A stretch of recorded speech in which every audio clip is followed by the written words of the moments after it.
welcome back to Risky Rollers for another Codex review. Yeah, very new and shiny.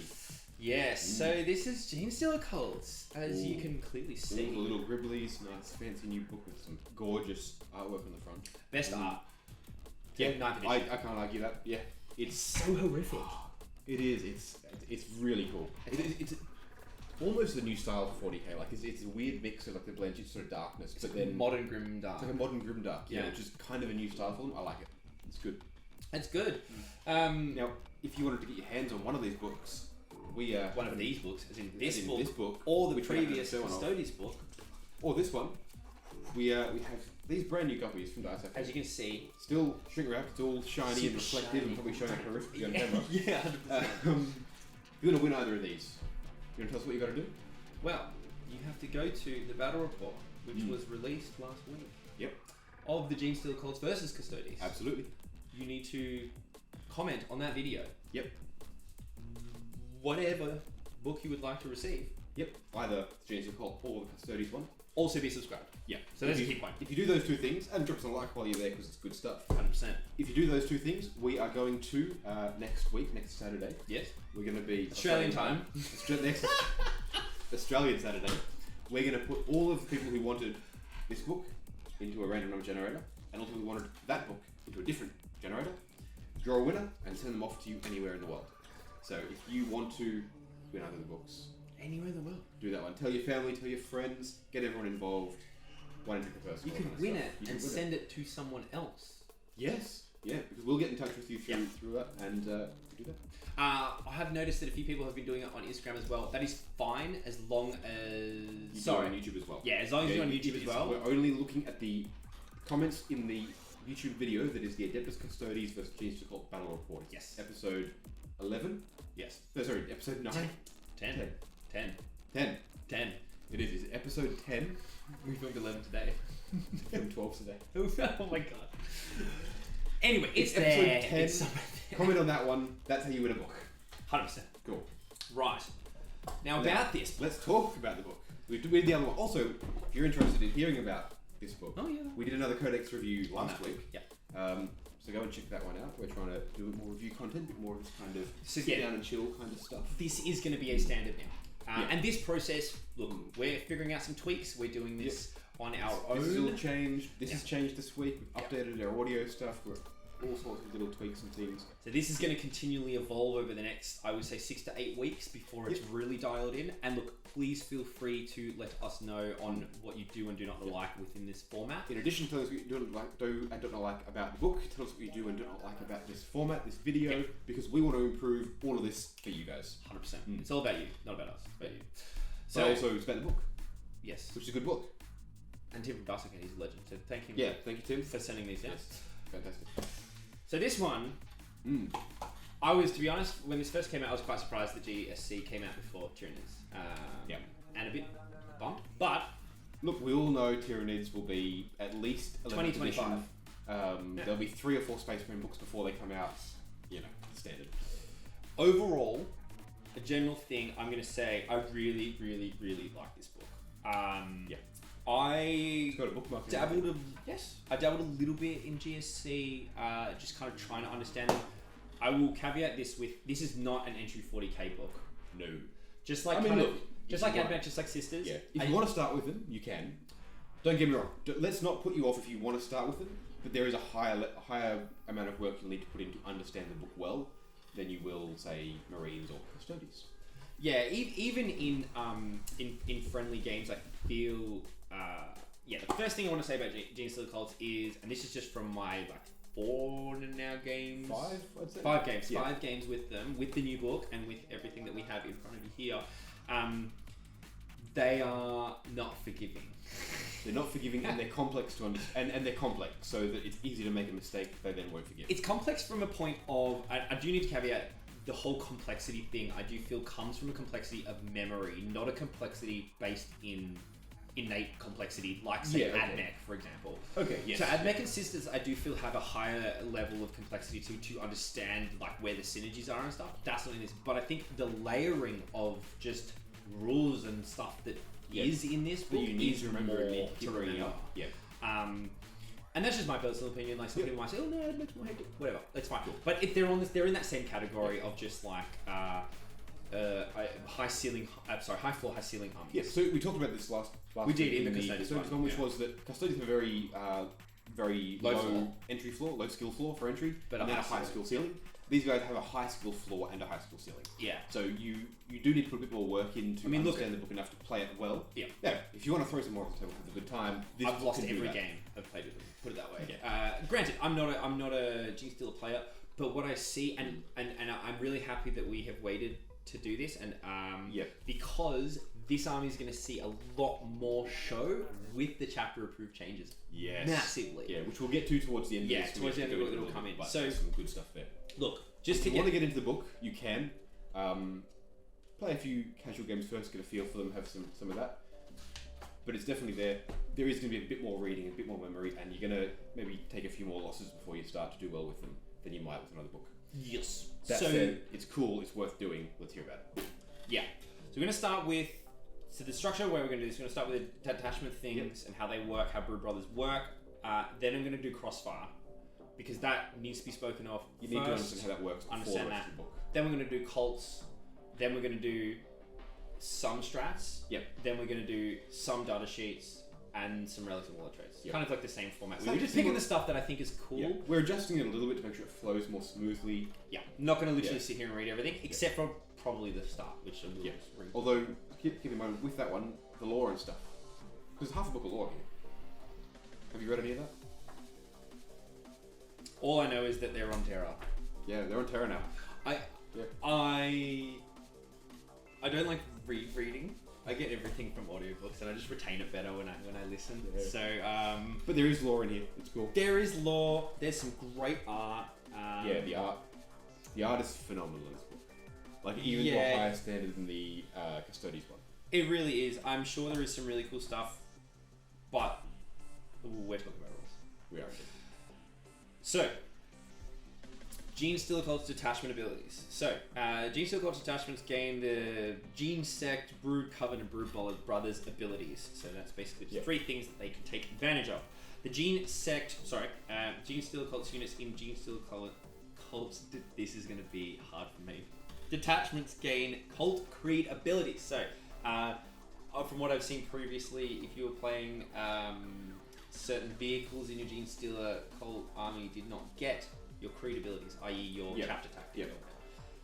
That now does exist. So they do get hooray. It's cool. For me as a new player, I was like, whatever. If you head over to that barrack, you actually see some of the rock grinders taking advantage of it. Yeah. It's hilarious and awesome. And it makes sense. Like they should, because what the abilities are, it makes sense for the vehicles and the crew to have it. 100%. And then finally, your troops are scale tech. Some cool standard stuff. So Gene Sect is basically you can recruit a maximum of one of each Genestealer Cult character model in this detachment. So that is also from HQ to Elites. You cannot have more than one of the same character in any detachment. No two Kelemorphs. Which is a pity. I don't know. The unit sucks anyway. No, Kelemorphs. For the future. For each Genestealer Cult model in the with the HQ battlefield role that takes up a battlefield role slot in this detachment, one other Genestealer Cult character model can be included in this detachment without taking up a battlefield role slot. This is super cool and really fluffy and new. Yeah. So basically, you can have 5 HQ choices for 3 slots. Yep. And this is really kind of. You only have 5 HQ choices, right? Yeah, but I mean, so you can take them all within a battalion. In most lists, you're taking 4 of the 5 anyway, so it's great. Not the Patriarch. Well, it's either not the Patriarch, or it's not the Icon Lord, or it's not a Primus, or it's not a Jackal. You're 100% taking a Jackal every time. Yeah. But yeah, so that is just cool. It's a cool thematical thing. Yeah. I think that's the other thing that GW has done very well with this list is they have matched the thematicism. Yep. Of the army and the story of how they should function with the rules, and they've been doing it. You've almost more got like consistently. this little council of the Brood thing going on, where you're taking like most of the leaders. Yeah, because if the leaders of the cult are showing up, outside of maybe a Primus, I think there's more than one Primus in a cult. There's a few of them around. Not really. No. Okay, so yeah, there you go. If you're taking leaders, you're literally taking like these. Because Megas and Primus are like the two on par level, right? Right. Yeah. Okay. So this is the leaders of the cult. And that's reflected in this next section, which is the Brew Coven thing, which is also what you get. So if your army includes any Patriarch models, you cannot select any other Genestealer Cults model as your Warlord, i.e. no Primus, Megas, whatever. Same thing as Space Marine Chapter Masters have to be the Warlord. Yeah, you can't have Lieutenant have to be the Warlord, and so on and so forth. It makes sense. They are the top of the hierarchy. If you don't include a Patriarch, but you do include a Primus or Megas, then they must be, and it just scales down. Yeah. And so you can choose one of them to be the Warlord if you got both. Yep. Which is nice. Because they're roughly in the same part. Yeah. Yep. And then also, Genestealer Cult character models in this detachment that do not have a HQ battlefield role cannot get a Warlord trait. This is another big one. This is interesting because a lot of books have had where you can. You can. So there are 2, potentially 3 elite characters that you pretty much take in every list because there is 100% auto take. Yeah. And the potential with having Warlord, like if the Warlord traits kind of were different, I understand this. I look at this. And this is just a speculation thing that maybe this is written in this way because there is a Army of Renown thing that may be coming that might change this quite so effective significantly. It could bust it. Yeah. But realistically, you probably wouldn't want to anyway. But it's still cool because it makes sense. Yeah. Why is the Nexus or the Clamavus the Warlord when you have a Patriarch or like it's yeah. The mechanics make sense. I like it. Games Workshop, please keep doing that stuff. It's great. Cool. Cult Creed is basically you just get the bonuses of your chapter traits. I'm not going to read all that. That's fine. Brew Brothers. So Brew Brothers has changed a bit. So now this is all these guys. Yeah. Yeah. I'm thinking because I like Guard, and these are all loyal, honest Imperial citizens. They are for the Four-Armed Emperor. 100%. They're loyal Imperial citizens to the Four-Armed Emperor. Do you want to explain Brew Brothers for a minute? Yeah. So we're mustering. I'll read this whole thing, and then I'll just TLDR it as well after. Yep. We're mustering a Battleforged army for each Genestealer Cult detachment you may include in your army. You can also include one Astra Militarum detachment. Notice this is now Astra Militarum and not just Brood Brothers included in your list. Yeah. We'll get onto why that's awesome in a second. Even though the units in such detachments do not have any faction keywords in common, this does not prevent your army from being Battleforged, etc. These Astra Militarum detachments are also known as Brood Brothers detachments and have the following rules. You can only include units with a regiment or underlined keywords in a Brew Brothers detachment. Yep. So, i.e., no Scions, no Scions, no Valkyries. So none of the stuff from the Navy, none of the stuff from Scions. I think there's something like no Ogrons as well, and like Ratlings or whatever if they're still part of the and humans because they're auxilia. Exactly. So no auxilia, no Navy, and no. I just said it. Valkyries and Navy. Science, They're Navy, yeah. Cool. When you include an Astra Militarum unit in a Brood Brothers detachment, replace the Imperium and Regiment keywords in every instance on a starter sheet with a Brood Brothers keyword. Brood Brothers models cannot be selected as a Warlord, have Warlord trait. Brood Brothers models cannot be given any relics. Standard. The inclusion of Brood Brothers, and this is probably the most important part, is does not prevent Genestealer Cults units, so everyone else in your army, from getting the benefit of the Crossfire ability as long as it doesn't exceed 25%. Yeah. So 500 points in a 2,000 point game, don't exceed it. We're going to talk about why that sucks in a second. So you're telling me that these aren't loyal guardsmen? These are Xenos infiltrators? They're the Four-Armed Emperor, they are loyal. What is this heresy? That's it. So, Brood Brothers units in a Brood Brothers detachment gain the following regimental doctrine. So this is basically what supersedes the quote-unquote regiment part. Yeah. Loyalty to the cult, so add 2 to leadership, and infantry units with this regimental gain the Unquestioning Loyalty ability. That can push your commissar to leadership 11. Yeah, and if you watch our previous battle report, you see how it comes in handy, and it's hilarious. So this badass can be riding a Baneblade with the leadership of a custodian being like, I'm sorry, come at me. But your standard guardsmen are now leadership 9. I know, it's hilarious. Sorry, 8. 8 and the sergeant's 9. That's Space Marine level. It's hilarious. It's cool. Look, you're not really going to build into it. I mean, it's fun for normal games, but you're not. It's nice to have a nice bit of quality of life. So the first thing that I will say that I really like about this is there's no stipulation. It's just on Astra Militarum, so you can take things like Baneblades. We have this gorgeous Baneblade painted for us, or painted up by Tim and lent to us. It's not ours. Yes, it's not ours. It's not it's ours. Painted up and lent to us for us to use by Tim. Okay. These are my Genestealers, by the way. And it is gorgeous, and this commissar is riding it quite happily. So the problem is with the Baneblade, and this is I'm just going to quickly two little things. How many points is it? It's 410 base, Yeah. but to put the 2 sponsons and that you have to take as things, it's 510. So close. So you're never taking a Baneblade ever because it breaks Crossfire. 10 points, GW. Drop it by 10 points. But at the same time, Please. look, I've been experimenting with some lists where you don't need it as well. And with Chapter Approved. Just as an aside on that, it's been interesting because we're borrowing something from Tim and it was more built as a passion painting project than here's how to play Genestealer Cult competitively.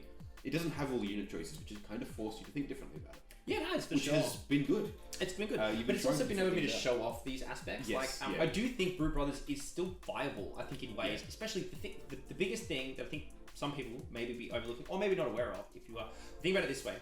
Does restrict Forge World. I know Beyblade's now a normal thing. So we own a Malkador. See it up there. You can't see it, but... No, we can see it. It's over there.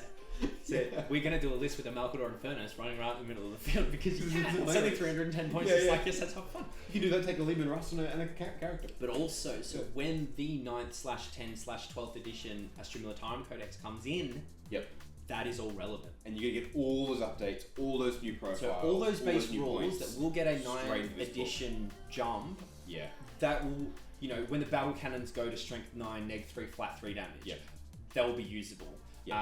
All these things that... Well, even now... It's 2 in 1. This means that all of your grinding advance, all of your guard Lehman Russes now saving on a 2+ are all in this book, not... Because previously, in the weird space in between the balanced data state and this one, the Lehman Russes... They had their own data sheet. Their different data sheet. And so they were 3-up save for some reason. And there's a lot of stuff that's different. So every update to the guard book now affects this one as well, which is... And look, they may change that. Who knows? But I doubt it as well. It seems like it's written with that in mind. Which is an interesting way to do it. It does mean you've got to buy an extra book to run it. Of course, it's cheap. And while I prefer them to then every update for guard, they just do an FAQ for this. I like this. This is probably the most elegant way to solve this problem. I like this because realistically, you potentially playing 2 armies at once. You're learning 2 armies at once, and when you break it down to buying the models, you potentially buying two armies at once. Like it can be like you just change up and go, oh, I want to play Imperial, I want to play a bit of guard now. I can do that. You might have some Genestealer iconography, but hey, in your local game store or your friends play, who cares? Even in a tournament, no one's gonna care. How many white Ultramarines exist in tournaments all the time? So whatever. So, quickly moving on to cults. Do you want to explain Crossfire first? Sorry, yes, I did say that. And that's what we need to understand that. So, Crossfire, and we can literally display it, and that we're going to display it right for you here. I might sneak away behind you, and... you can do it. So, I'll start reading it verbatim, and then you can do it. So, it's in the data sheet section with your blips. So, actually, we'll do blips as well. So the blips obviously are these little tokens here. To my knowledge, they have not changed at all from the previous edition. Basically, when you need to have the conceal keyword on your data sheet, which is everything, barring Brew Brothers. During deployment, this is concealed, so during deployment you can set up this unit in ambush instead of setting it up in the battlefield. If this unit is an infantry or biker, you can set it up underground instead of setting it up on the battlefield in ambush. Ambush is basically what it is. So units set up in ambush are considered to be set up on the battlefield, so it doesn't destroy your deep strike 50% yada yada yada restriction within the core rules. But you're just not there, so you're just a little token on the battlefield.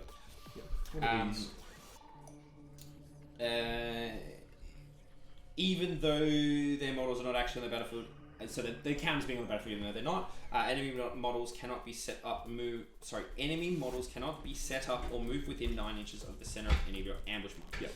Though it's a nice, good blocker. Underground. If this unit is set up at underground, then it's reinforcements. It's essentially deep strike. Alright, I'm not going to read the whole thing. But it's an 8-inch deep strike, which is nice. So 6 inches and no charge. Yes, or 6 inches no charge. And there's another way to make 3 inches later on. So we'll get to that. And the other real bonus with this is if a unit is set up underground, has any abilities that can be used in command phase, i.e. the Primus is, I'm going to pick a unit and you get reroll 1s to wound. You can do it. And because you haven't selected which marker they are by that stage, they can be throwing their buff from any marker on the battlefield. It just happens. It's sick. Yeah. It's really cool. Thematically makes sense. I love it. It's awesome. Yep. It's not game busted. It's good. Yep. Cool. Units set up in underground are considered to be set up in a location other than the battlefield. Therefore, you go to your 50%. There's difference between ambush and underground there. Ambush can do all your stuff. Underground you cannot. Yeah. Revealing ambush markers. If you get first turn, you reveal them straight away. Straight away, because it's just which is fine. Which is how it is. And there are players in which you will deliberately deploy markers based on that fact and not based on that fact, and you will take certain things which we'll get to later that affect that. However, if you do not, you reveal them at the end of your opponent's movement phase, which is cool. I like it. Great. It's great for matchups, things like Tau, things like Admech Gunline armies, Ultramarines, because it's like, you don't know where my big targets are, I can be anywhere. Yeah. And we went over this in our Discord, because before all this was coming out with Silent Play, I was like, do you write it down what stuff is? Which one doesn't it is? matter. No. Doesn't matter. You can make any blip on the battlefield to be anything you want. You've put in as long as it's relevant to what you've put in ambush, and that's how it is. That's just how it works. Right, and then to reveal an ambush marker, select one unit, replace it, whatever. Set up one model from that unit within 1 inch of the center of that ambush marker, wholly within your deployment zone, and no more than 9 inches away from enemy models. So all your blips have to be within your deployment zone. Yes. You can't get forward deploy blips. I think you can. There's a way to push one forward after they've been down. You know. Okay. No. So all units. So all your scout move deploys are once you have deployed. It's not any other way. But because of the way you put them out, a model within 1 inch and the rest of the unit within 9, you can string them forward with some Necron shenanigans there. If you're popping some blips right at the front of your deployment zone, when you put the models down, they can be in front of the No. So the second point is basically set up the remaining models in that unit with the wholly within 6 of the first model, wholly within your deployment. You can't game. You could get some nice scout moves. Unfortunately, there are a lot of scout moves in this book, but they're still done in the same way which is a good change. It's a good thing, whether it's a change or not. Good thing. If I'm scout moving, I should be running the risk to be taking a shot back. 100%. And that's that. Unquestioning Loyalty is the thing that, again, is +2 leadership. No. So Unquestioning Loyalty is basically if any unit has the keyword Unquestioning Loyalty, which is pretty much all your troops, Brew Brothers, whatever. If they're within 3 inches of a character, they can, and that character loses a wound after the save too. So after you fail the save, you roll a d6, adding 1 to the result. If it's a Patriarch and on a 4+, that test is passed, and instead of the character losing a wound, that model dies. Which is cool. That infantry model. So basically jumping in front.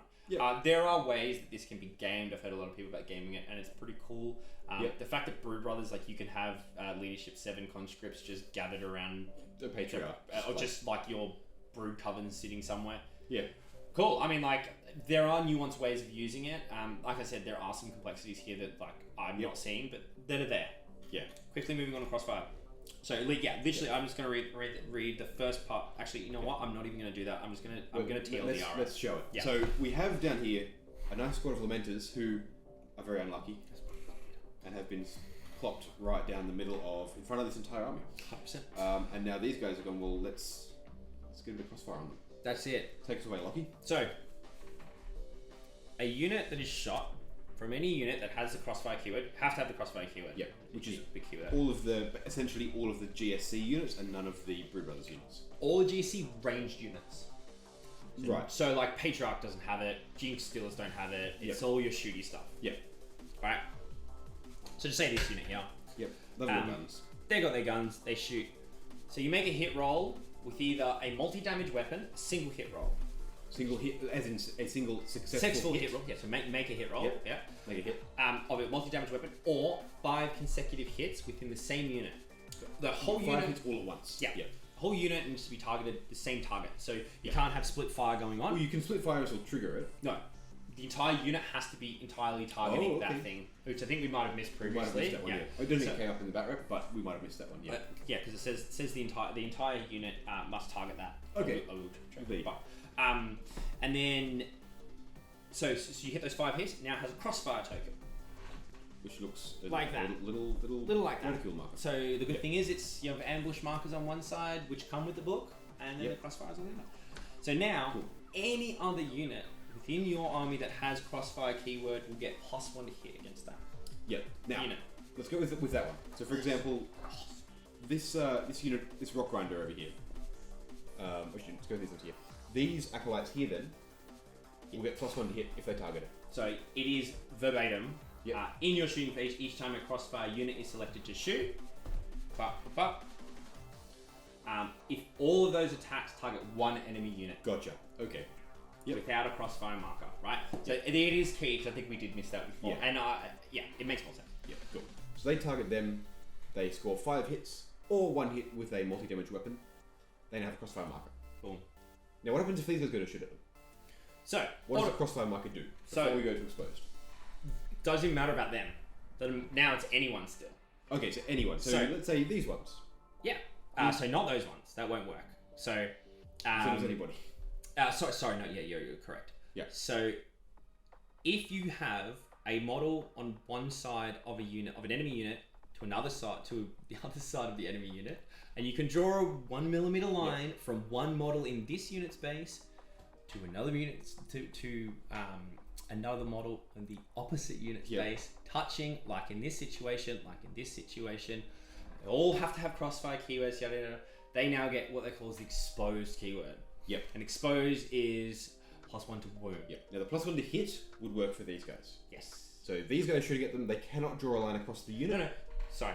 They will get +1 to wound because they're exposed via this so situation. it's just when it triggers the exposed thing. Yeah. Gotcha. So you can, what you can do is, like, say for example, they had hand flamers. There's one left. He gets 5 when his auto hits. Oh, well, now we've got crossfire. We've got a line of sight here. Now all my other stuff now gets Gotcha.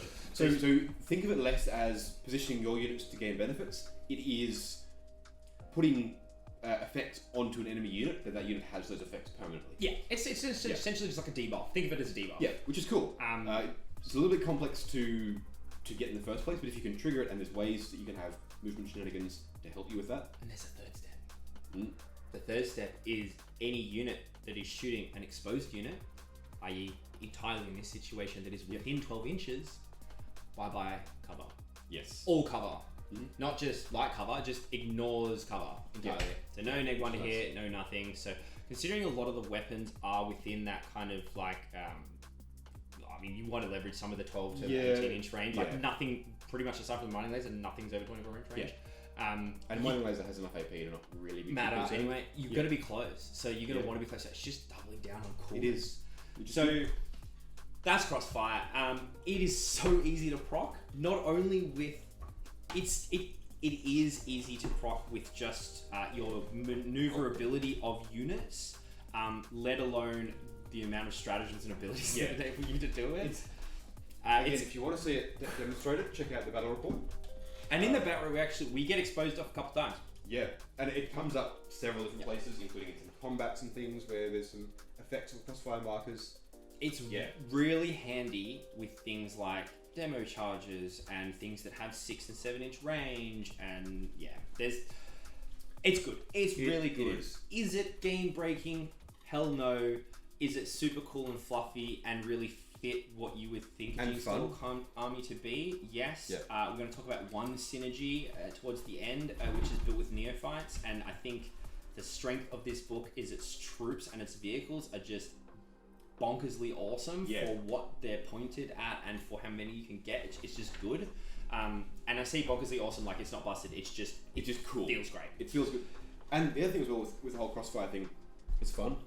It's cool. It's cool. When you achieve it, when you achieve exposed naturally, like innately, like as per the rules, and there are some abilities that say, that build on it that go, well, you have to first proc it properly. Like you can't put it on with a stratagem, then get exposed, then get this, then get this. It's like, no, you have to do it properly. Like, do it the hard way. But when you do it, you feel awesome. Even if it doesn't die, you're like, I got exposed. That's sick. It's cool.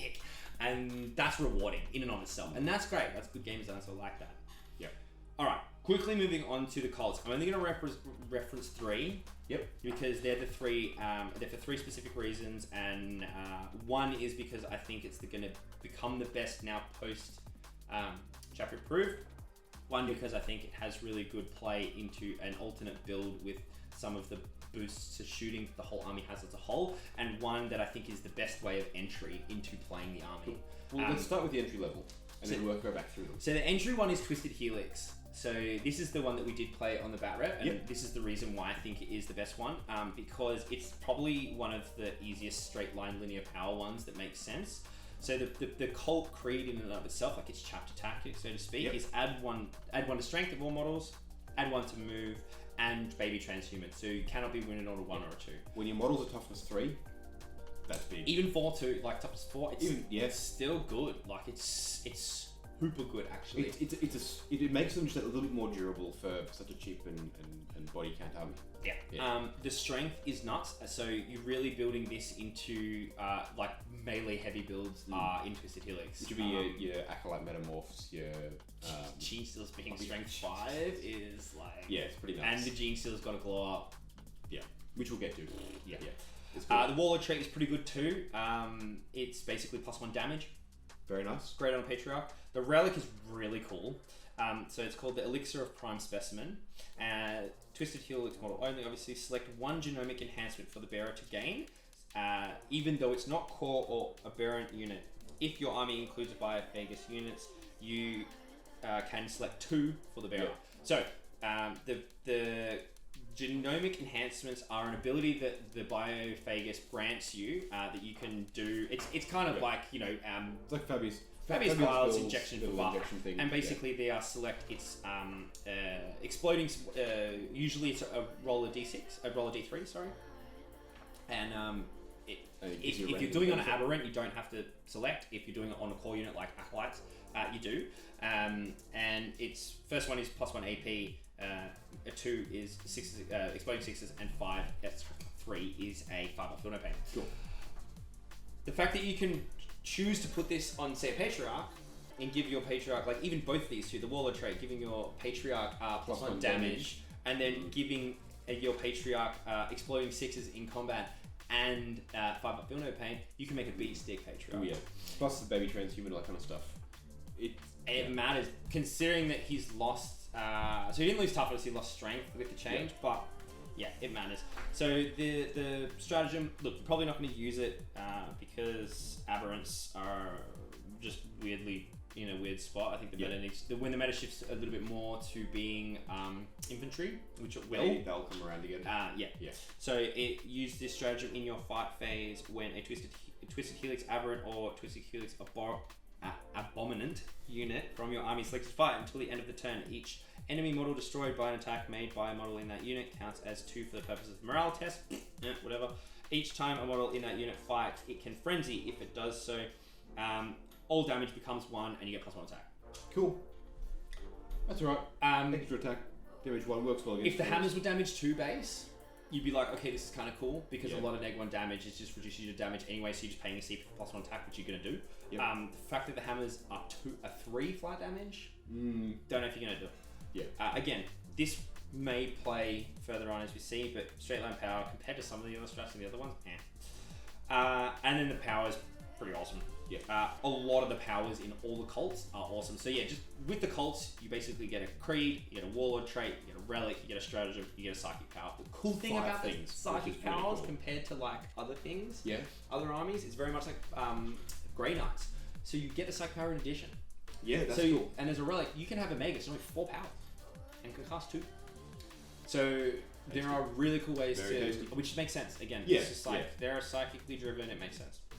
So this is a blessing. Watch charge value of 5, which is great because they're super easy. Select one friendly Twisted Helix unit within 12 and visible of the Psyker until the start of your next Psychic phase. Each time a model in this unit makes a melee attack, an unmodified hit roll of 6 wounds the target. Automatic wounding on 6s, yes please. Very nice. Considering like you might be 5 for warp charge. Like your strength 5. I mean, like you acolytes can take down vehicles now. So it attacks and it's flat -3, and that's just good.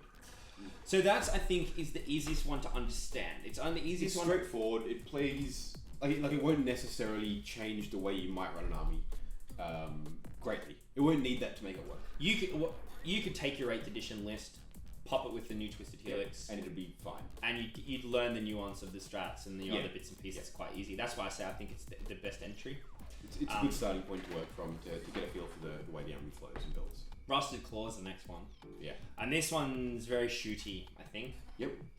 So the Cult Creed is Nomadic Survivalist. Each time an attack is allocated to a model with this creed, if the attack has an armor penetration characteristic of -1 or -2, you reduce by 1. -1 is 0, -2 is -1. Okay, Each time, and then also each time a unit with this creed makes a normal move advances in your movement phase until the end of your shooting phase, it counts as remaining stationary. Hello. So That's interesting. your truck's got 3 up saves, Yeah. apparently, which was a +1 from the 4s. Yep. So ignoring -2, so you go on 4 ups. Even if you had an invo, right? You're going to be 4 ups anyway. But then also you can load them out with your neophytes with all your crazy, because you can still take 2 per 10. You take 2 heavy weapons and 2 special weapons per 10. Yeah. So you can have. So your mining like, lasers. Or 10 of them in there. Sorry. Yeah, you have 10 of them in there. Yeah. With your 2 mining lasers in your Goliath, moving up, Counting a stationary. counting station. So you hit on 4, so you just need a crossfire somewhere, and you've got 2 mining lasers in an open top Goliath hitting on 3s. Yeah. Strength 9, neg 3, d6. Very cool. Yes, or strength 8. Either or. It's an anti-tank weapon. Who cares? It's great. Then you get the +1 to wound too. Might as well be strength 9. Yeah. It's great. I think there definitely is a shooty build around for that Cold Creed in of itself. Yeah. Alright. For sure. The Warlord trait is Entropic Touch. Each time this Warlord trait makes a melee attack, unmodified hit rolls, score 2 additional hits. Ooh. Tesla. Tesla. Very nice. So you got Tesla, and then the last one was 6s are something. No, so that's the first part. No, okay, yeah. 6 is a Tesla, so 2 additional hits, and then improve the armor penetration characteristic of melee weapons by 1, excluding relics. Cool. So your Warlord your Patriarch now is just like Blender mode. 7 attacks base. I think it's 7 or 6 attacks base with double exploding 6s. Yeah. And now it's neg 4. Nice. Cool. Yeah. It's cool. The Nomads Mantle is the Relic. Rusted Claw model only the bearer is eligible to shoot, charge, and manifest psychic powers of turn, which is advanced and fell back. Each time the bearer makes a normal move, advances, fallbacks, or makes a charge move. Until that move is finished, it can move horizontally through models and terrain features. It cannot finish on top of other models. This is cool. Again, this one kind of I think pairs with your beat stick Patriarch. Yep. I do, and this is kind of the thing where it's annoying you can't take relics on elites because this on Killamorph Would be amazing. would be sick. It'd be so cool. You could fall back and shoot and then move through people because you could, because one of his abilities is shoot and move, Yes, which is it's built into in his fire starter phase. sheet. Yeah. You could shoot someone within 3 inches, move past them, and take an objective and stuff like that. It's, but unless you can't, so let's not talk about it. Yep. The stratagem is drive-by demolitions. Use this stratagem in your movement phase after a Rusted Claw. Add a land unit from your army makes a normal move, advances or fall back. One model in that unit can shoot with the grenade weapon it is equipped with as if it was a shooting phase. Which is the demolition charges. Which you're always taking.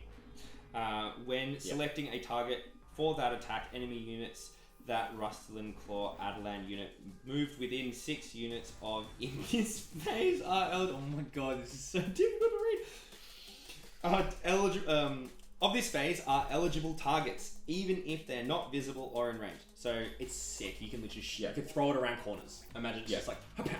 Well, it's once you move past, you're rip it along, you spot them down a hallway and just sling it down and rev the bike and off you go. So cool. Yeah. And then the second point is until the end of the phase, do not roll to determine the number of attacks. You get max. Oh.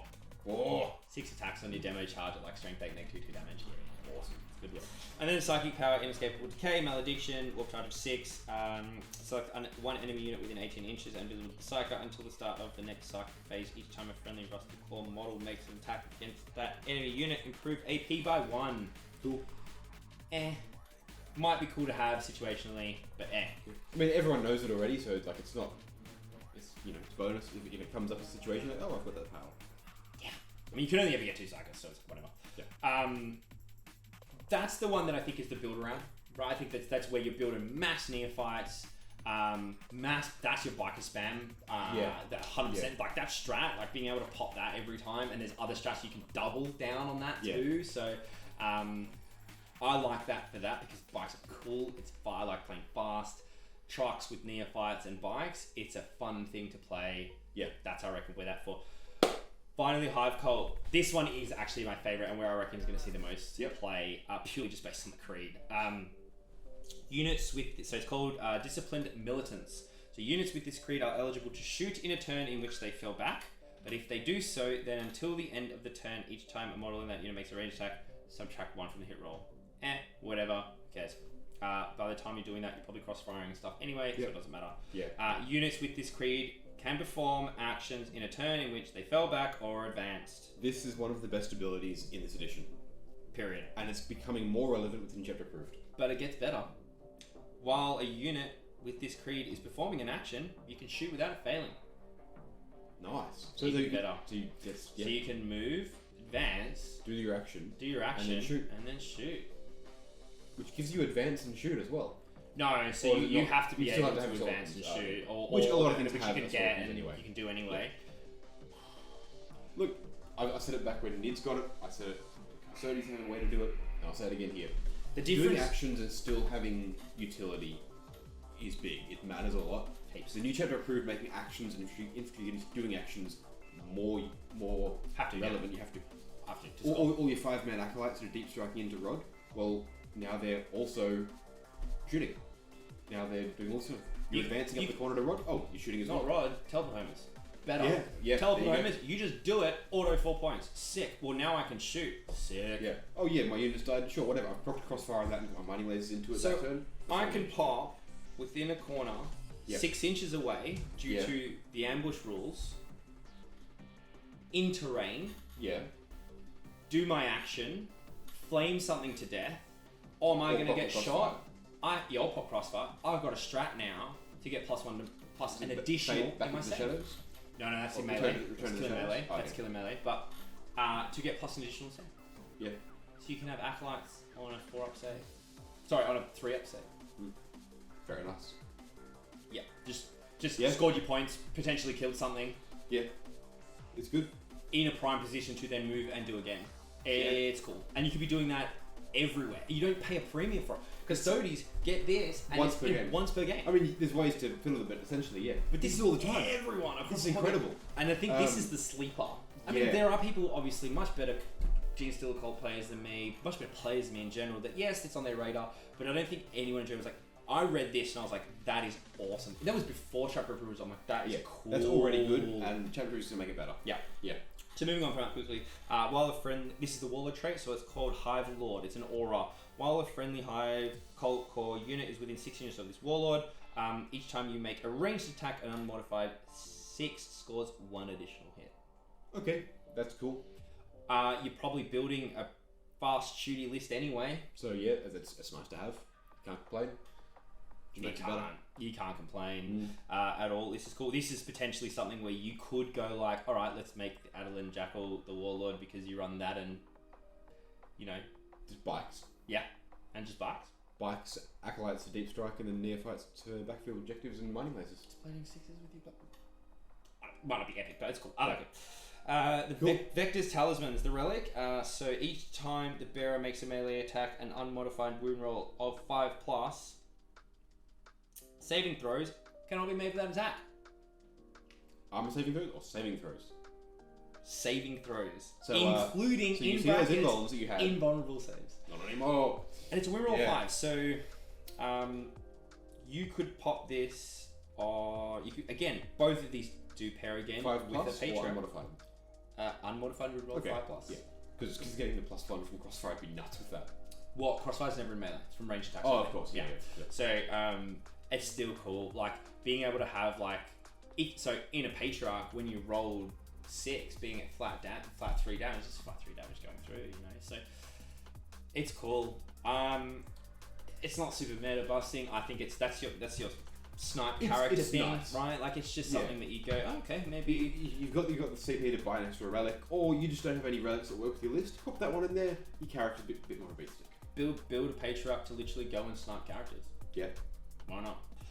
Fire Discipline is the Stratagem. So use this Stratagem in your shooting phase when a Hive Cult core crossfire unit from your army is selected to shoot. Select one enemy unit without a crossfire marker. That enemy gains a crossfire marker before any attacks are resolved against it. Until the end of the phase, models in that crossfire unit can only target that enemy unit. Cool. So this is great because you're building in to do shooting. Yeah. And actioning and moving. You already have. This is just another instance of just proccing crossfire without having to work for it, right? Where that's just what it is, right? So you just now have all the other stratagems and other ways to do it. You've just got an extra one. It's a free way of doing it. It's cool. Psychic Power, Synaptic Blast, Witchfire. That's Witchfire. Who cares about Witchfires? Warp Charge value of 5. If manifested, roll 1d6, adding 2 to the result for each friendly Hive Cult core unit within 6. If the result is less than the movement characteristic of the closest enemy unit within 18 and visible to the Psyker, that enemy suffers D3 mortals. Cool. It's potentially another smite if you've got stuff around. You guys all know it as well, so fine. If the result is equal to or greater than the movement characteristic of the closest enemy, it does 3. Sure. Like every now and again, it'll come up and you'll do that instead of smite. It's Warp Charge 5 has the same casting value, potential for more damage or more reliable damage. Yeah, I mean, I could see you proccing this on things like aggressors or something because they move 5 plus 2 if you've got a unit with you. So Necrons moving 5 across the board for the most part. So like, all you need to do is roll a 3 up and you're doing D3s.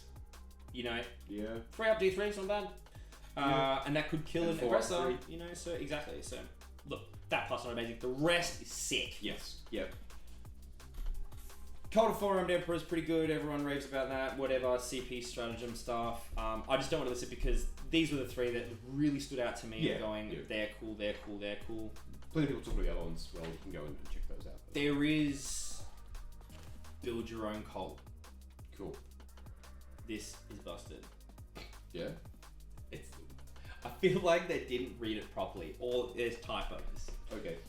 So this system's the first they've introduced in this new way of building cults, where basically you have a point cap of 4 points. Okay. And each of the potential buffs have a point value. That's kind of cool. I like that they're trying to rectify the whole having one that's great, and then you'd always take...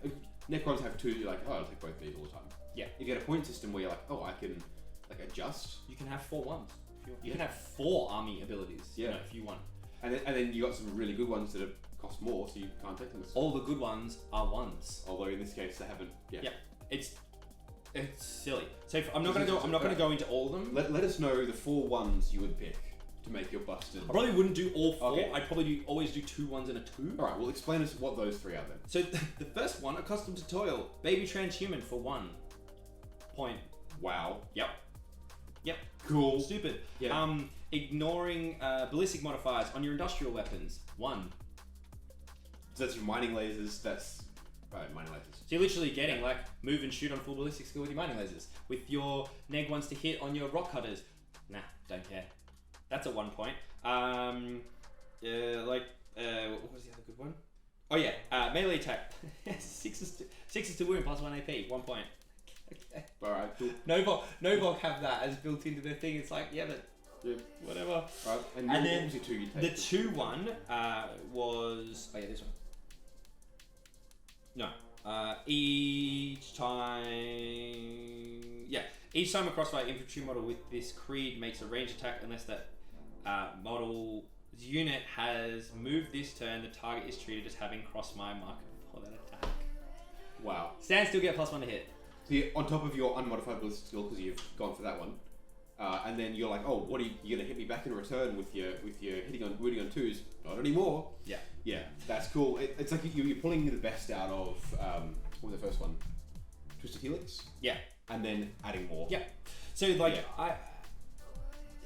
there is a caveat with Agile, Gorillas, and Martial. You can't take them together because one of them, which is 2 points, is basically the first part of Rusted Claw, which is remaining stationary. Like if you move, you count as remaining stationary, which is overall. So that's really what I'd probably build into is like a biker vehicle heavy list, giving you a 5 up a 6 up feel no pain with Baby Transhuman, and then whenever you move for shooting, you count as remaining stationary. Yeah. Yes, you lose a Stratagem and a Psychic Power and the Relics and Warlord Traits. Super great for those ones. heaps of good relics in here anyway. Like the normal ones are awesome. So look, I'm not going to go through the rest of it. That's just that. There are. This is going to see, I think, more play once it settles and chapter Brew changes and stuff. If we're going to find the stick with that. Strats. There's a lot. There's a lot of them. There's 4 pages. I'm not going to go through all of them. What are the highlights? What do you got? The highlights, definitely one is auto move 6 for Genestealers vehicles and bikes. Amazing. Yeah. Genestealers have advantage charge, FYI, if you didn't know that. So for 1 CP, you on a Dawn of War deployment, you have a turn 1 charge with Genestealers, and they miss. That's cool. That's hectic. Racking Fire is one of my other favorites. So this is a little bit harder to proc. Anyway, I'll just read it. Use this stratagem in your shooting phase when Adeline, so Jackals, or Adeline in general, so this is also the Alphas, or Achilles Ridge Runner, the unit from your army is selected to shoot until the end of that phase. Each time a model in that unit makes an attack. If the target has a crossfire maker, you get exposed. You can also reroll a hit roll. Nice. Sorry, let me reread. If the target has a crossfire marker and was exposed, when it was selected as a target of attack, you can reroll a hit roll. Okay. But so this is cool because you can have units of 3 and everything like of Ridge Runners specifically. Yep. And even bikes as well. So then on like your demolition charges, there's a strat also which is called Primed Explosive, where you get max shots and which is cool. It's cool. Yeah. Anything that can give you a full set of rerolls is just powerful. The fact that it's 1 CP is also powerful. And like I said, it's a little bit annoying to proc because you need to kind of position and then need to be exposed and yada. But it's still good. Like if you can position. But you're positioning for that anyway. Exactly. Like you're already trying to achieve that. This makes that better. And if you can't achieve that, this can get you there, not for the rerolls, but get you there in the first place. So there are really easy ways to get exposed and crossfire anyway. So, but this caveat is that you have to do it properly. Yeah, you can't proc it. Yeah, proc it through a by strat other or an means. Exos or anything like that. Yeah. There's a 1 CP strat for 6s to hit auto wound. Rig to blow, basically 1 That's CP fun. for exploding on vehicles. You need to have given the vehicle the demo cash. The charges. Yep. But it's cool. Fight on a shoot and everything on full profile. I don't like those stratagems, period, whatever. Right. You have a fight on death for Kalimov, which is also cool. One of the ones I think has gone under the radar, which is kind of cool, and I read it recently, was for the Clamorous. Don't know if you're really taking it, maybe, but use this stratagem in your movement phase. Select one enemy vehicle within 18 and visible to the Clamorous model. If that enemy vehicle's model characteristic can change as it suffers damage, i.e., can it be bracketed? Yeah. Roll a d6 on a 3+ till the start of your next command phase. That enemy vehicle is considered with half the number of wounds. If it's Titanic, it costs 2 CP. Halve a knight's wounds. Yeah. Like for the purpose of its shooting. It's essentially you can just drop it into the next bracket.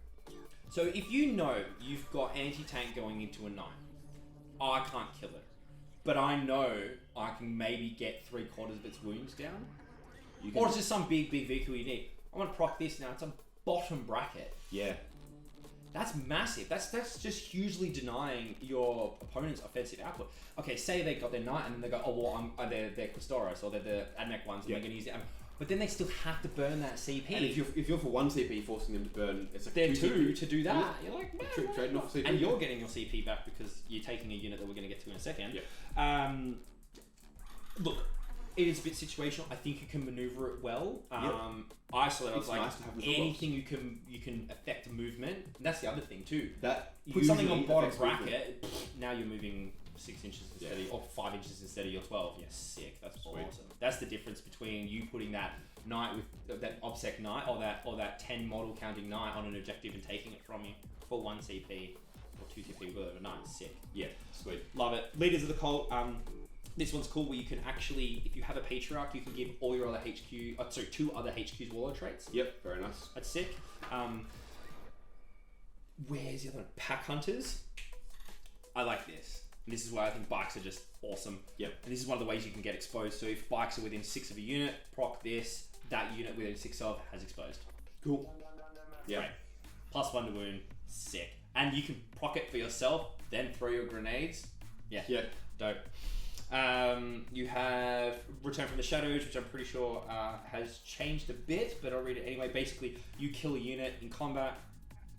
That's Genestealer Cults infantry unit. You kill them in combat, and no enemy unit is within 6 of you. You can just go to deep strike. You go straight back in. But when you return, it's not your 8-inch deep strike, it's your 9-inch deep strike. Regular deep strike, but still very handy. A lot of movement shenanigans you can do offset. So cool. Yeah. Covering fire is essentially just denying Overwatch. Cool. Which is great. Yeah. Especially when you're that squishy. Anything with a lot of shots can often do a lot of hurt to you, so denying me Overwatch is good. Genestealer Cults have a fight last. Genestealers have a fight last, which is just if it's got a crossfire marker on it. It's nuts. So just FYI, the Nexus can just hand out crossfire markers. Can just hand them out. He can do it twice too if you take a relic. So Yeah. you're just like, you have a crossfire. If you know your Genestealers are going to come in from deep strike and get a charge, you got a crossfire marker now. Now you fight last. Yep. Great. Awesome. Cool. The tactical nuance of these stratagems are great, and that's why I love them too. It's not like, oh, I do this and I just mince you. Yeah. No. So there is one that is really, really cool, and there's one synergy that I'm going to cover because it's relevant to massed firearms. Yep. No, sorry, we will not do that. So the stratagem's good. Really, really, really, really good. I think there is literally a play for 90% of it. Yeah. In every game. Like, I think even in our game, I used You use a whole bunch. a lot. A big variety, which is good. You want, if you're running stratagems in a game, you want them to be useful across the board. You want a nice variety of them to come out. Yep. Genestealer Cults, I feel, has tricks in every way to get you out of dodge, and It's a complete toolbox, essentially. also there are ways to double down on your efficiency to make that thing stick, and that is definitely something that you need to do that I've missed on. Like, you're better tripling, quadrupling down to make sure what you want to happen happens. Yeah. Because if it fails, you're gonna get slapped back hard, and potentially your game can fall apart. Yeah. Moving on. Proficient Planning. So this is the whole points upgrade chapter thing. Yeah. This is the best again that I think that they've done in any book, because it's not on characters; It's on on units. So cool. So I better go. they're pointed very well, internally balanced very well. You can only select one per unit. You can't double up, and you can, as in double up in the army, and you can't double up per unit. Yeah. Only a unit can have one. You can only have one of each in your army. Again, not going to read them all. There's 3. Yep. The 0. 4 I'm going to read. 4 units. Lying in wait. Infantry model only. You can just deep strike within 3. Can't charge. Sweet. Here's my obsec unit against your whatever it is. Well, now I've just taken that and denied you 5 primary. Cool. I'm going to put my 60-point acolyte unit of my throwaway right behind your blade guard, and now just taking that objective, denied you 5 points. I'll trade 55-point unit for 4 victory points now. I've done that. Taken the objective, done teleport homers, and flamed you for crossfire. Look at that. There you go. Even better. Yeah. And then potentially the rest of your armor can proc and kill that unit, and then they're dead anyway. Yeah. See, it's just, it's there. Cool. It's sick. Yeah. I'll do perfect ambush life. Excavate. Now, we haven't used this because I feel that this is very match dependent, but I think this is also an auto builder. So basically, this is before the battle. If this unit is set up in underground, so obviously you pay the points to put this on a unit that is going to do that. It can excavate. If it does so in the resolve pre-battle ability step of the mission sequence. Yep. Which, i.e., before anything happens, but after stuff's happened. no one's ever said, "Hey man, are we going to do the resolve pre-battle ability step of the mission?" No. Just say before the game starts. Select one terrain feature on the battlefield. You cannot select fortification. That terrain feature loses defensible, heavy cover, light cover, and inspiring traits, and gains difficult ground. Yeah. See that ruin you're hiding in? Yeah. That you've just, castled up in? Well, now everyone just stuck there for a turn. Now you're slow and it does. there's no cover. That's cool. Yes. And look, with the way terrain's becoming and moving over to infantry means terrain will be favored even more. Yeah. It's going to be big. You're getting so you don't lose dense, right? So you're not losing or neg 1 or obscuring, obviously, because that would be stupid. But and heavy cover. Yeah. It's the light cover. Deployment zone that you can do. See that gun line's hiding that big long trench piece. There you go. Yeah, man. Yeah. Those broadsides are going to be there that are not going to be behind line of sight because they're going to need to shoot. Yeah. Well, Now I can see them. now they're not getting +1 to save because they're not vehicles, so they can get it. You know, when the tower comes out. So that's cool. I think that is a very competitive choice. You're probably not going to take that in your friendly games, but that is a definite competitive choice, especially with like things like player optimized terrain, whatever they call it. So someone's just like, oh, I've just put that in. Now all those traits that you're relying on, now they're gone. Yeah. But I mean, it's so like an which, to be fair, is fair if you go to a player-placed terrain event. Apparently they're good. It's not all of it. It's just parts. That's why they call it player optimized. Or whatever. Oh, okay, yeah. They came from below. I really like as well. So this is basically a contingency for your deployment if you misdeploy your blips. I think so. Well, all right. Bit of deployment redirect at a competitive level. Yeah. I think that can be big because, as a very quick aside, in our battle report with it, when we were talking about it, I think it was off camera. We actually mentioned, like, you were talking about, I wonder what's going to be in the blips. I'm like, look, I can sort of pick where you're going, and I went, that's going to be that, and that. And like, we sort of deploy based on what I thought you were putting in the blips. That means that what I thought was that can entirely change. And there is a strat for literally redeploy 2 blips. Yeah. So you can just be like, whatever. So you can do some tricksy, like, mind games with your opponent too. But yeah, this one is basically remove 1 ambush marker, so, a normal blip, and set up, and just put it in deep strike. Yep. So if I'm sitting here going, I can see the ambush markers that are out there, I know what's in your list, I'm like, oh, that unit of acolytes, that scares me, or I've got to deal with that. This is when I reveal them. Yeah, so that's the thing, I can be like, well, I've planned for that, and I've deployed this way, I've put my acolyte mincing unit here, and then maybe I get first turn, and they're gunning straight for them, and you're not going to put the acolytes anywhere else, because that's what they need to be. Oh, but they're not there anymore. Yeah. They're deep striking in when you need them, instead of where I was going to kill them. So you can do it. You definitely do it that way. I mean, because the second step is after setting up this unit in the ambush marker, you can basically reveal it, i.e., you get turn 1. Yeah. And you get a 9 ES scout move. Yeah, which is epic. So forward deploying blip on the line. Yep. Straight line in a Dawn of War deployment with this on a unit of Genestealers. Oh. So then you get turn 1. Yeah. They move 9. They move 8. They auto advance 6 with the strat. Well, you've got, I think, by my math, about an 8 or a 7-inch charge. Cool. If you were playing 4-armed Emperor, you have reroll charges. Yeah. Turn 1 charge, unit of 10 Genestealers is just going to mince whatever or tie up whatever. Yeah. For 10 points. Yeah. And it's the utility of it. For 10 points. There's so many different things you can do with that. Yeah. And that's what makes it worthwhile. And then worst case, you don't get turn 1. We don't deep strike now. Yeah. And I can put them wherever I want. Yep. This one is one of my faves because of that. And look, realistically, you're probably only ever putting it on Genestealers because of that ability with the pre-game move. Because it's a non-vehicle unit only. I mean, yeah, you could put it on bikes, maybe, whatever. I see some specifically with putting them into deep strike. I could see the bikes being handy. But yeah. The other one was a trap sprung.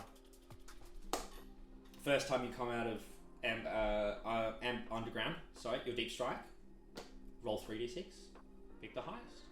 3d6 on an 8-inch charge. Pretty hard to fail. Yeah. I've done it clearly, but it's still hard. Yeah.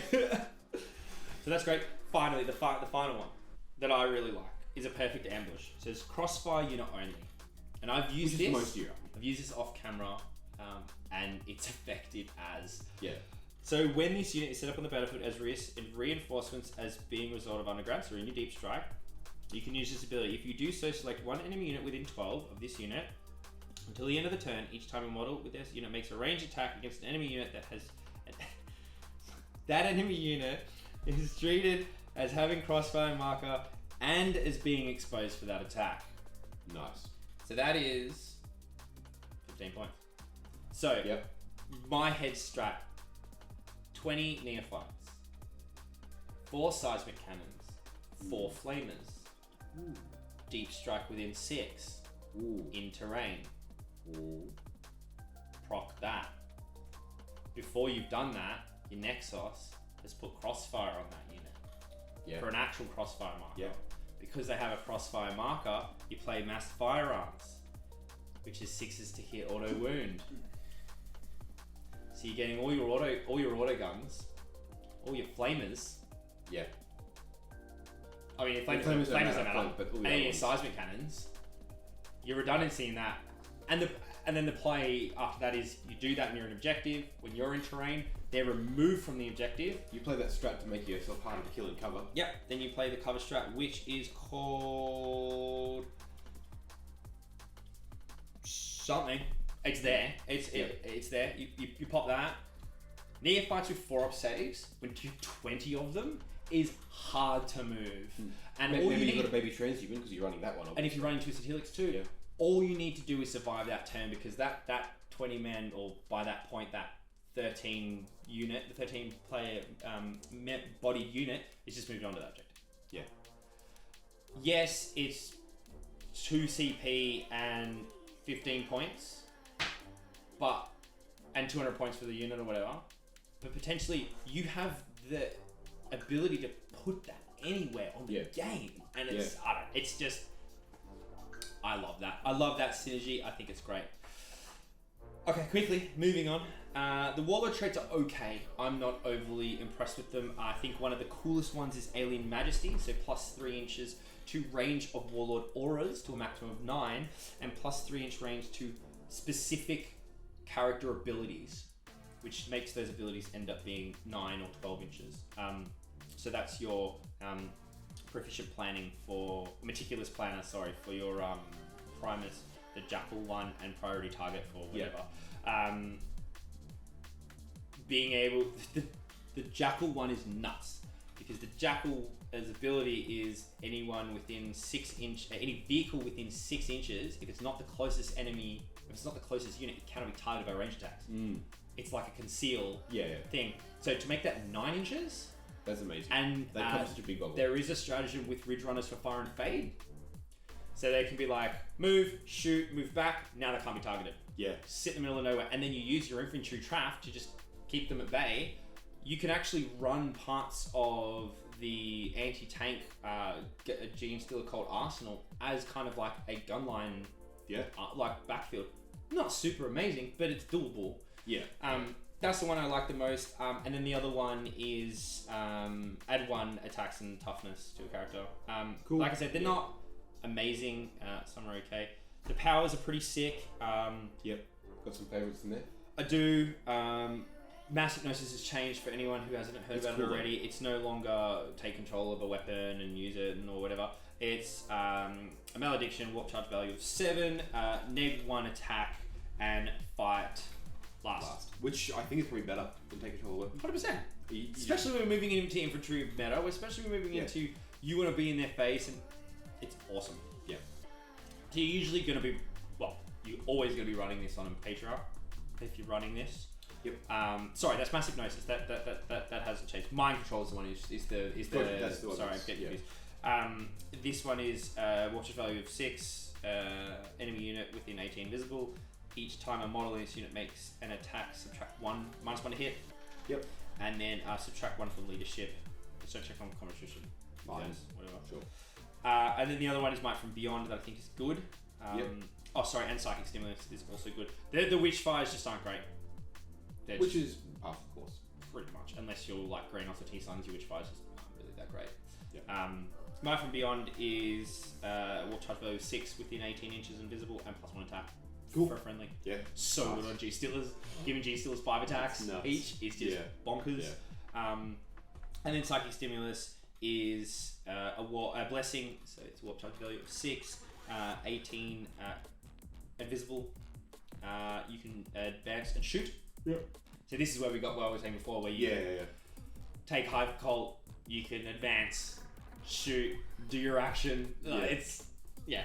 And then you suffer no penalties for advancing and firing assault weapons. Cool. Utility. We're gonna caveat the book with this book is utility. Yes. It's not straight line power. It's utility and scoring points. Yep. And takes a little bit of nuance to get it. I don't think I've gotten it yet, but I'll get it, and it's cool. Yeah.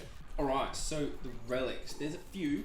Actually, they're all awesome. They're all pretty great. much. Yeah. They've all got play. I'm just gonna mention 3. Yep. First one is the Underwhelming Orb. This is for a cycle only, and this is you can deny an extra power. Yep. To get 2 denies. And is there a range in that? No. Everywhere on the board. Anywhere on the board. Very so cool. it's a 2 deny anywhere, which is awesome. Yeah, that's nice. On top of that, you also get a +1 to Malediction and Witchfire.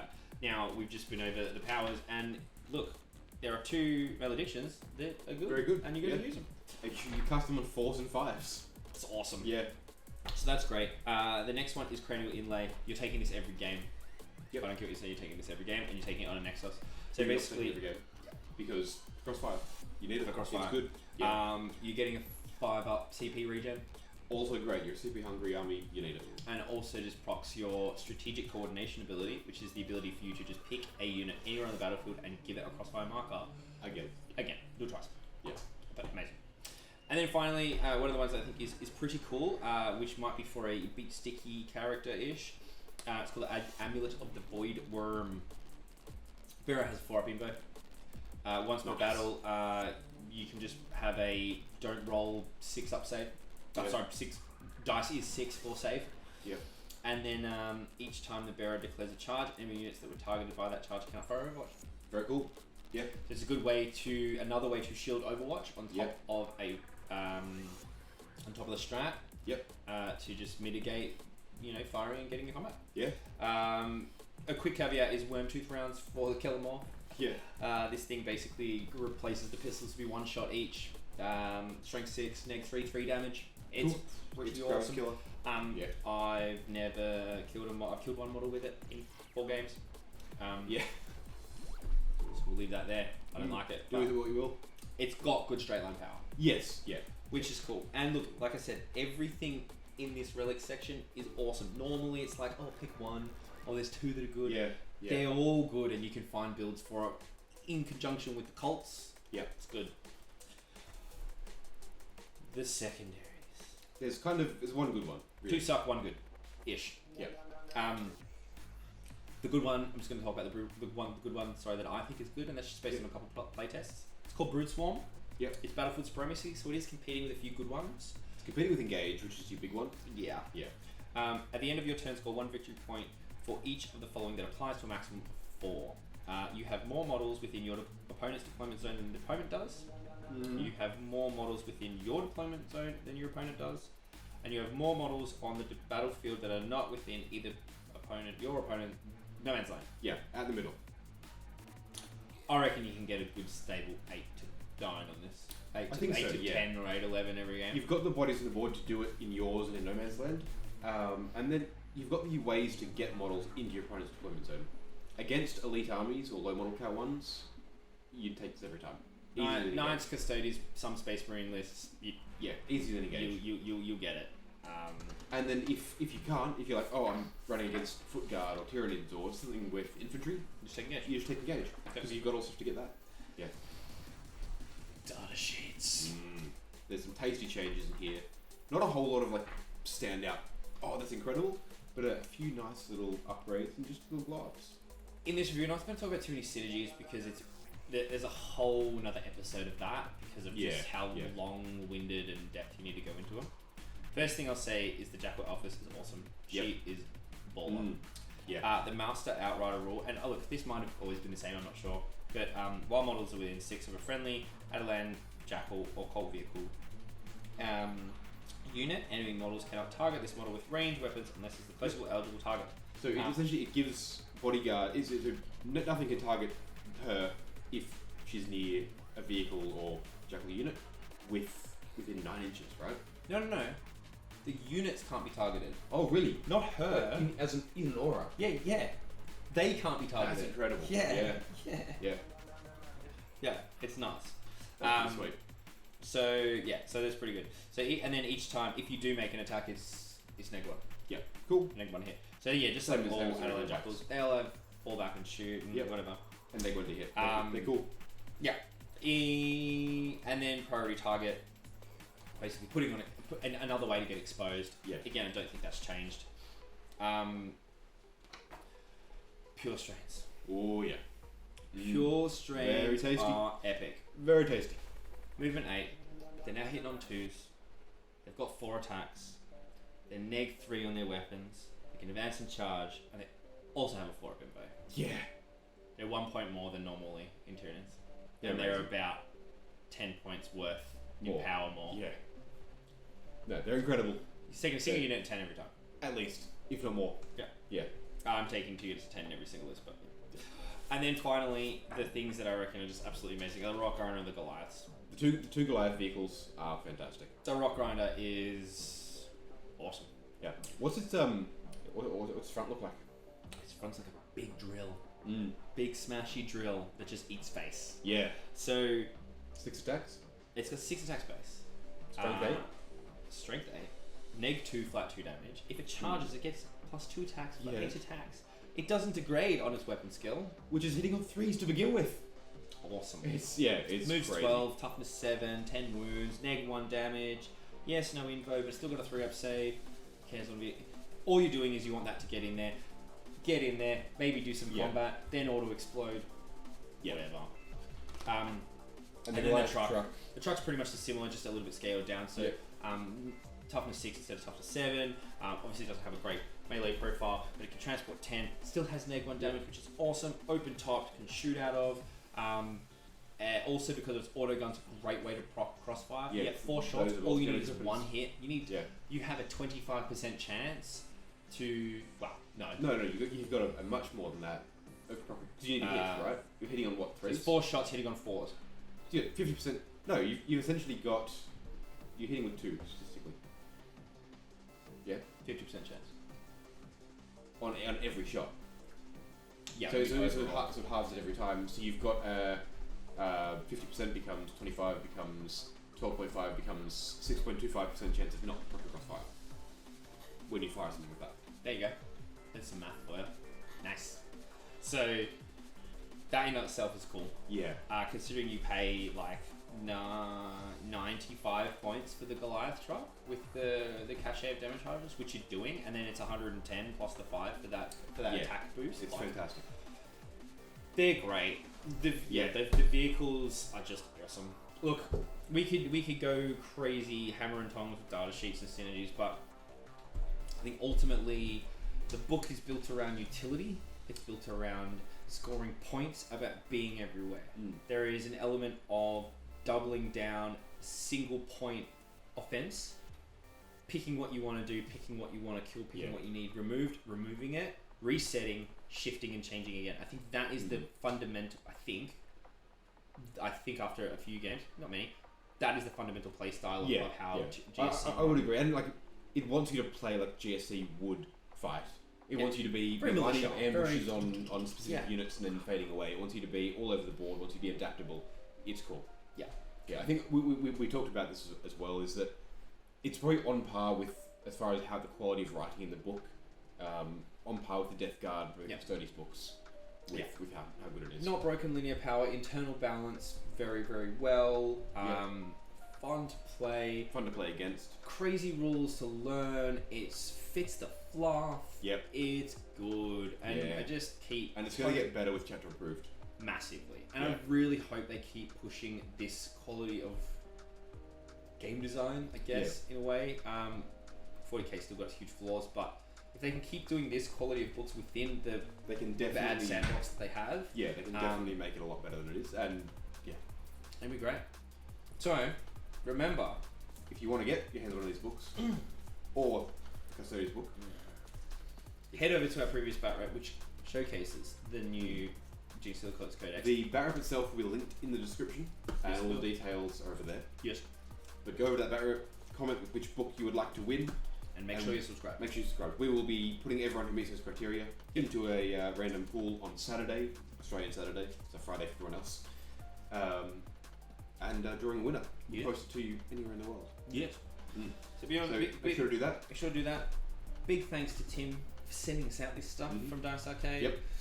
Be sure to come join our Discord. Come to the Discord and talk GSC. Yes. For experienced players out there, tell us your thoughts on the book if you have it. If you think there's things that aren't broken, or things that are, or you think you're in a bad spot or a good spot. New players, if you come on Discord, we'll have a couple of games to see how we go. TTS is always happening there. Down in Melbourne, we'll catch up with you. We'll have some games. Yeah, exactly. And if you want to support us a little bit more, jump on the Patreon.